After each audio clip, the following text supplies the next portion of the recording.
Fred est porteur du VIH depuis les années 80. Il a connu les contraintes des premières trithérapies, nausées, diarrhée, perte d'appétit. Les effets indésirables ont longtemps perturbé la vie des malades du sida.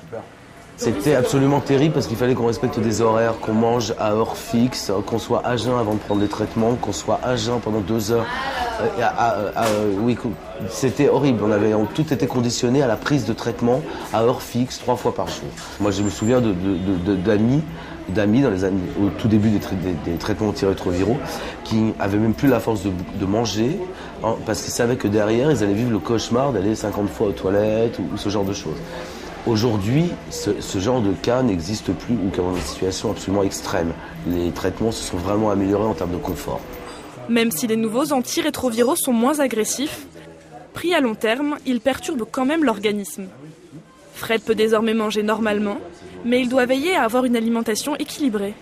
Si je prends des steaks frites avec de la sauce tous les midis, ça va faire augmenter mon mauvais cholestérol, qui déjà a tendance à monter à cause des traitements.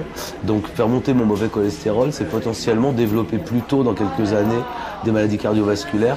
Ce serait vraiment dommage d'être contaminé depuis 28 ans et de ne pas mourir du sida, mais en revanche de mourir d'un arrêt cardiaque ou d'un infarctus à cause d'un excès de graisse. Donc c'est une des bonnes raisons pour lesquelles je fais attention à ce que je mange.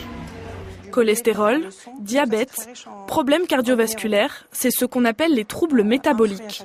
Pour informer les personnes séropositives de ces risques, des associations organisent régulièrement des ateliers nutrition. Il faut avoir une régularité dans les apports en glucides, donc en avoir à chaque repas, en quantité raisonnable, et pas forcément à un seul repas en grosse quantité. Je leur conseille donc de faire attention à leur poids, d'avoir un poids de forme stable, de perdre du poids s'ils en ont besoin, et puis donc de faire attention à manger équilibré, à choisir les bonnes graisses, donc éviter les graisses saturées d'origine animale type viande, charcuterie, fromage, privilégier les graisses végétales type huile de colza, noix, olive, et puis les poissons gras.